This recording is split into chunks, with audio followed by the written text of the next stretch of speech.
Hello everyone. This video will be slightly different to the usual content you may have seen from me in the past. Instead of the over-the-top comical VODs you have seen on the channel before, today you will hear something different.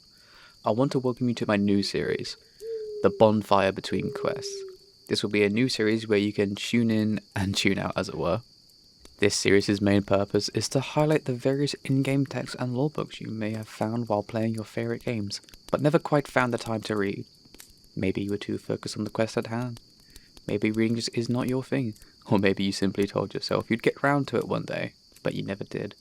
No matter the reason, it's okay. You're here now, and you're always welcome.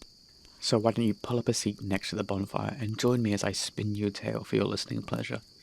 You may sit and watch this video if you like, but you're also more than welcome to have this on in the background as you work, study, try to sleep, or simply look at the stars. I hope you enjoy. The first tale we will be discussing is from a game near and dear to my heart. It talks of a tale of a princess with a coloured life, her time as a troubled thief, and a bane to nobles, of love once found and lost, and a rise to power. I am referring to the tale of the real Barenziah from the world of the Elder Scrolls. So, shall we begin? 500 years ago in Mournhold, the city of gems, there lived a blind widow and her only child. A tall, strapping young man. He was a miner, as was his father before him, a common labourer in the mines of the Lord of Mournhold, for his ability in magica was small. The work was honourable, but paid poorly. His mother made and sold cranberry cakes at the city market to help eke out their living.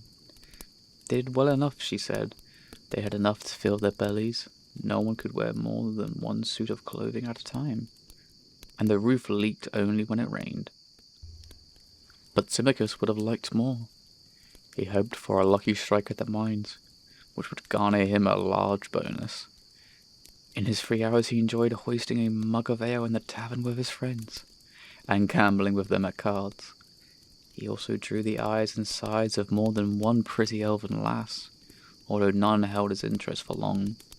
He was a typical young dark elf, of peasant descent, remarkable only for his size. It was rumoured that he had a bit of Nordic blood in him. In Timicus's 13th year, there was a great rejoicing in Mournhold. A girl child had been born to the lord and lady. A queen, the people sang. A queen is born to us, for among the people of Mournhold, the birth of an heiress is sure sign of future peace and prosperity. When the time came round for the royal child's rite of naming, the mines were closed, and Timicus dashed home to bathe and dress in his best. "I'll rush straight home and tell you all about it," he promised his mother, who would not be able to attend. She had been ailing, and besides there would be a great crush of people as all Mournhold turned out to be a part of the blessed event. And being blind, she wouldn't be able to see anything anyway. "My son," she said, "afore you go, fetch me a priest or a healer, else I may pass from this mortal plane ere your return." Timicus crossed to her pallet at once, and noted anxiously that her forehead was very hot, and her breathing shallow. He pried loose a slat of the wooden floor under which their small hoard of savings was kept. It wasn't nearly enough to pay a priest for healing. He would have to give what they had and owe the rest. Timicus snatched up his cloak and hurried away. The streets were full of folk hurrying to the sacred grove, but the temples were locked and barred. "Closed for the ceremony," read all the signs. Timicus elbowed his way through the mob and managed to overtake a brown-robed priest. "After the rite, brother," the priest said. "If you have gold, I shall gladly attend to your mother. My lord has bidden all clerics attend, and I, for one, have no wish to offend him." "My mother is desperately ill," Timicus pled. "Surely my lord will not miss one lowly priest." "True, but the archcanon will," the priest said nervously, tearing his robe loose from Timicus' desperate grip and vanishing into the crowd. Timicus tried other priests, even a few mages, but with no better result. Armed guards marched through the street and pushed him aside with their lances, and Timicus realized that the royal procession was approaching. As the carriage bearing the city's rulers drew abreast, Timicus rushed out from the crowd and shouted, my lord, my mother is dying." "I forbid her to do so on this glorious night," the lord shouted. laughing and scattering coin into the throng.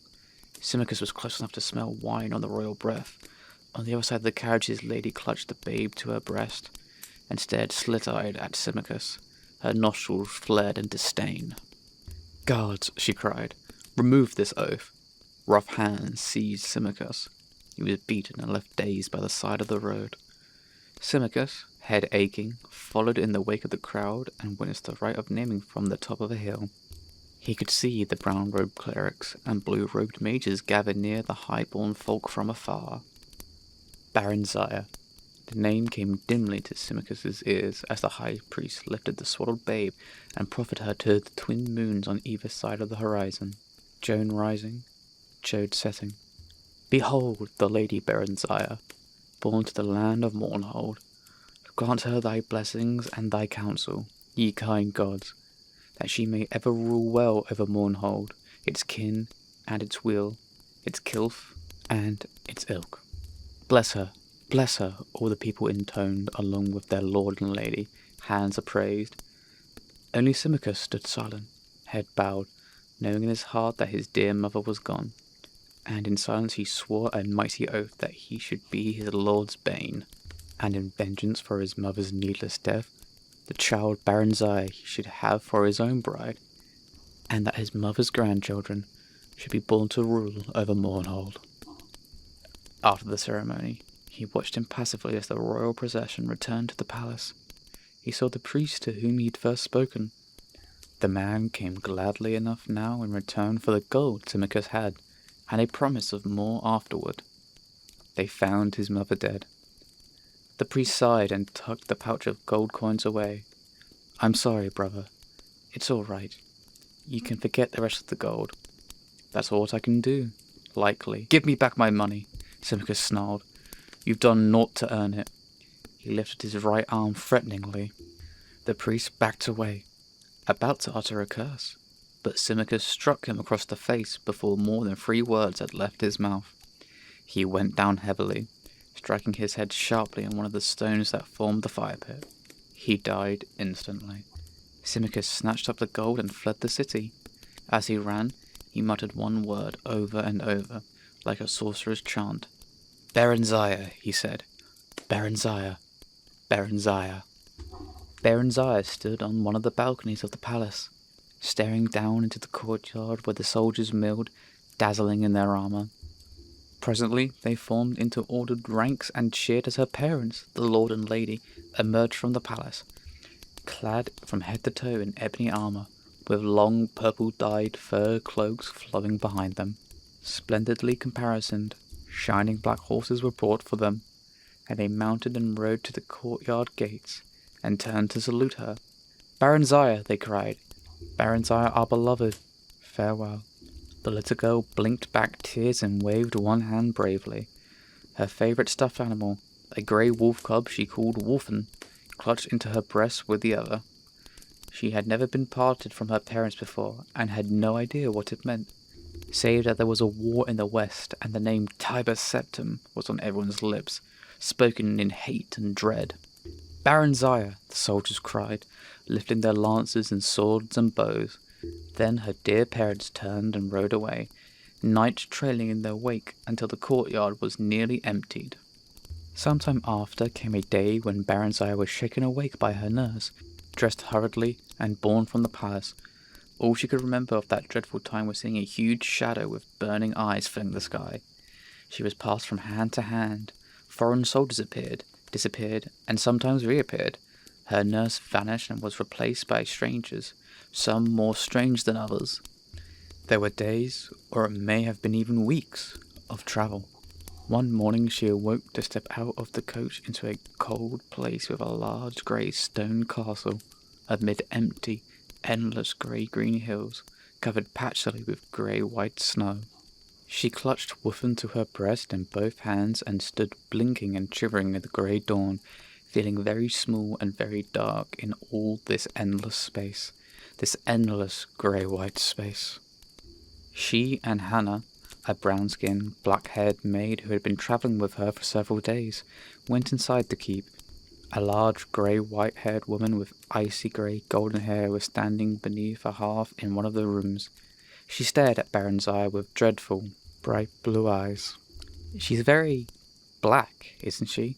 the woman remarked to Hannah. "I've never seen a dark elf before." "I don't know much about them myself, milady," Hannah said, "but this one's got red hair and a temper to match, I can tell you that.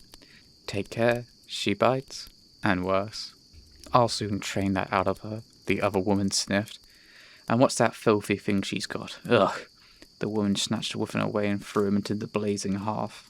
Barenziah shrieked and would have flung herself after him, but was held back despite her attempts to bite and claw at her captors. Poor Wuffen was reduced to a tiny heap of charred ash.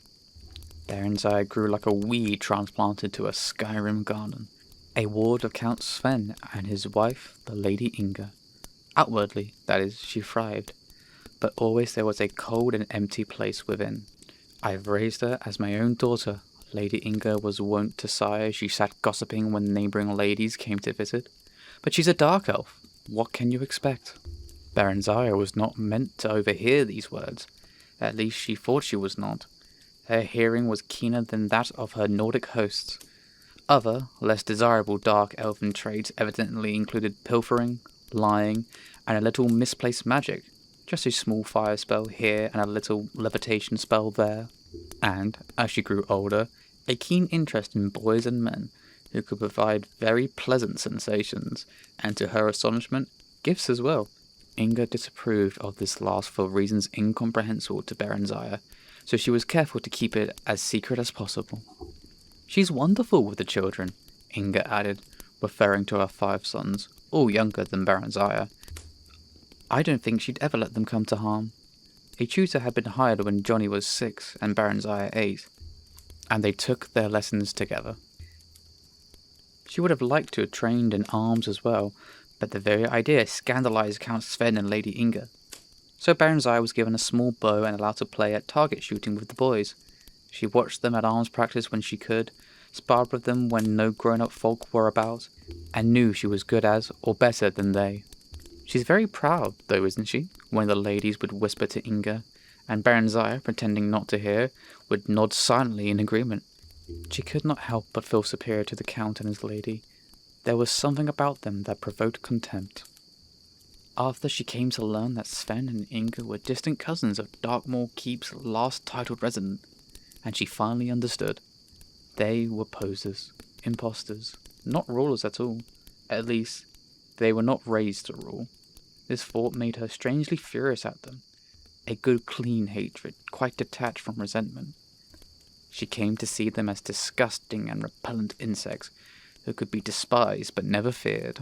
Once a month a courier came from the Emperor, bringing a small bag of gold for Sven and Inga and a large bag of dried mushrooms from Morrowind, for Barenziah, her favourite treat.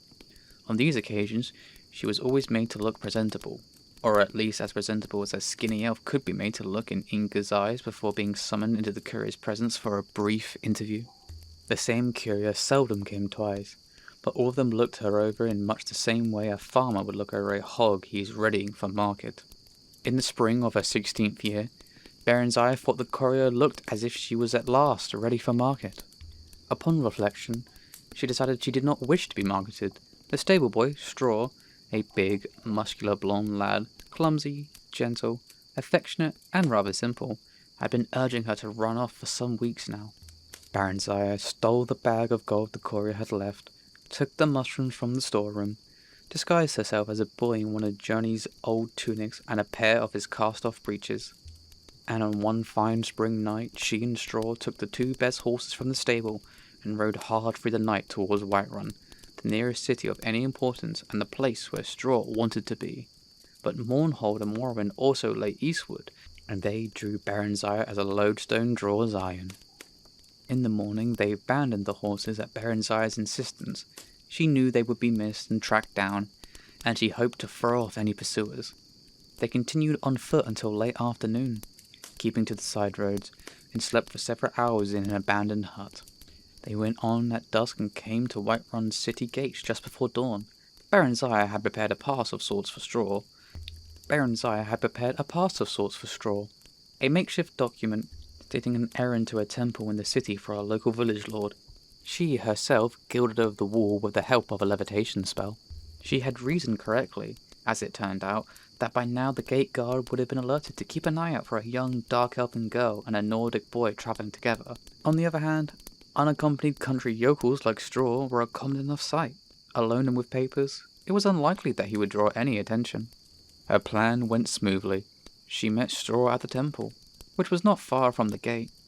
She had been to Whiterun on a few previous occasions. Straw, however, had never been more than a few miles from Sven's estate, which was his birthplace. Together they made their way to a run-down inn in the poorer quarters of Whiterun. Gloved, cloaked and hooded against the morning chill, Barenziah's dark skin and red eyes were not apparent, and no one paid any heed to them. They entered the inn separately. Straw paid the innkeeper for a single cubicle, an immense meal, and 2 jugs of ale. Barenziah sneaked in a few minutes later. They ate and drank together gleefully, rejoicing in their escape, and made love vigorously on the narrow cot. Afterwards they fell into an exhausted, dreamless sleep. They stayed for a week at Whiterun. Straw earned a bit of money running errands, and Barenziah burgled a few houses at night. She continued to dress as a boy. She cut her hair short and dyed her flame-red tresses jet black to further the disguise, and kept out of sight as much as possible. There were few dark elves in Whiterun. One day, Straw got them work as temporary guards for a merchant caravan travelling east. The one-armed sergeant looked over her dubiously. He chuckled. "Dark elf, ain't ya? Like sending a wolf to guard the sheep, that is. Still, I need arms, and we ain't going near no Morrowind, so you can't betray us to your folk. Our homegrown banners would as fain cut your throat as mine." The sergeant turned to give Straw an appraising look. Then he spun back abruptly towards Barenziah, whipping out his short sword. But she had her dagger out in the twinkling of an eye, and was in a defensive stance. Straw drew his own knife and circled round to the man's rear. The sergeant dropped his blade and chuckled again. "Not bad, kins, not bad. How are ye with your bow, dark elf?" Barenziah demonstrated her prowess briefly. "And you'll be keen of eye by night, and hearing of all times. A trusty dark elf makes as good a fighting man as any I could ask for. I know. I served under Symmachus himself before I lost this arm and got invalidated out of the Emperor's army." "We could betray them. I know folk who'd pay well," Straw said later as they bedded down for the last night at their ramshackle lodge. "Or rob them ourselves. They're very rich, those merchants are, Berry." Barenziah laughed. "Whatever would we do with such money? And besides, we need their protection for travelling quite as much as they need ours. We could buy a little farm, you and me, Berry, settle down all nice-like." "Peasant?" Barenziah thought scoffily. Straw was a peasant and harboured nothing but peasant dreams, but all she said was, "Not here, Straw. We're too close to Darkmoor still. We'll have other chances further east." The caravan went only as far as east as Sungard. The Emperor, Tiber Septim I, had done much in the way of building relatively safe and regularly patrolled highways, but the tolls were steep. And this particular caravan kept to the side roads as much as possible to avoid them. This exposed them to the hazards of wayside robbery, both human and orcish. Roving brigand bands of various races, but such were the perils of trade and profit. They had 2 such encounters before reaching Sungard. An ambush which Barenziah's keen ears warned them of in plenty of time for them to circle about and surprise the lurkers, and a night attack by a mixed band of Khajiit, humans and wood elves. The latter were a skilled band, and even Barenziah did not hear them sneaking up in time to give much warning. This time the fighting was fierce. The attackers were driven off, but 2 of the caravan's other guards were slain, and Straw got a nasty cut on his thigh before he and Barenziah managed to gash his Khajiit assailant's throat. Barenziah rather enjoyed the life. The garrulous sergeant had taken a liking to her, and she spent most of her evenings sitting around the campfire, listening to his tales of campaigning in Morrowind with Tiber Septim and General Symmachus. This Symmachus had been made general after Mournhold fell, the sergeant said. "He's a fine soldier, boy, Symmachus is. But there was more than soldiery involved in that Morrowind's business, if you take my meaning. But well, you know all about that, I suspect." No, I don't," Barenziah said, trying to sound nonchalant. "I've lived most of my life in Skyrim. My mother married a Skyrim man. They're both dead. Though tell me, what happened to the Lord and Lady of Mournhold?" The sergeant shrugged. "I ain't never heard. Dead, I s'pect." 'Twas a lot of fighting afore the armistice got signed. It's pretty quiet now, maybe too quiet, like a calm before a storm. Say, boy, you going back there?" "Maybe," Barenziah said. The truth was that she was drawn irresistibly to Morrowind and Mournhold, like a moth to a burning house. Straw sensed it and was unhappy about it. He was unhappy anyway since they could not bed together, as she was supposed to be a boy. Barenziah rather missed it too, but not as much as Straw did, seemingly. The sergeant wanted them to sign on for the return trip, but gave them a bonus nonetheless when they turned the offer down, and a parchment of recommendation. Straw wanted to settle down permanently near Sungard, but Barenziah insisted on continuing their travels east. "I'm the Queen of Mournhold by rights," she said, unsure whether it was true, or was it just a daydream she had made up as a lost, bewildered child. "I want to go home. I need to go home." That, at least, was true. After a few weeks, they managed to get places in another caravan heading east. By early winter, they were at Riften, and nearing the Morrowind border. But the weather had grown severe as the days passed, and they were told no merchant caravans would be setting forth till mid-spring. Barenziah stood on top of the city walls and stared across the deep gorge that separated Riften from the snow-clad mountain wall guarding Morrowind beyond. "Berry," Straw said gently, "Mournhold's a long way off yet, nearly as far as we've come already, and the lands between are wild, full of wolves and bandits and orcs and still worse creatures. We'll have to wait till spring." "There's Silgrod Tower," Berry said, referring to the dark elven township that had grown up around an ancient myriad guarding the border between Skyrim and Morrowind. "The bridge guards won't let me across, Berry. They'll crack Imperial troops.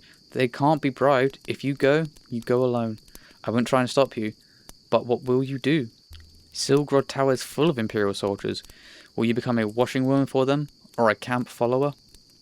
"No," Barenziah said slowly, thoughtfully. Actually, the idea was not entirely unappealing. She was sure she could earn a modest living by sleeping with the soldiers. She had had a few adventures of that sort as they crossed Skyrim, when she dressed as a woman and slipped away from Straw. She'd only been looking for a bit of variety. Straw was sweet, but dull. She'd been startled, but extremely pleased, when the men she picked up offered her money afterwards. Straw had been unhappy about it, though, and would shout for a while, then sulk for days afterwards if he caught her at it. He was quite jealous. He'd even threatened to leave her. Not that he ever did, or could. But the Imperial Guards were a tough and brutal lot by all accounts, and Barenziah had heard some ugly stories during their trek. The ugliest of them by far had come from the lips of an ex-army veteran around the caravan campfire, and were proudly recounted.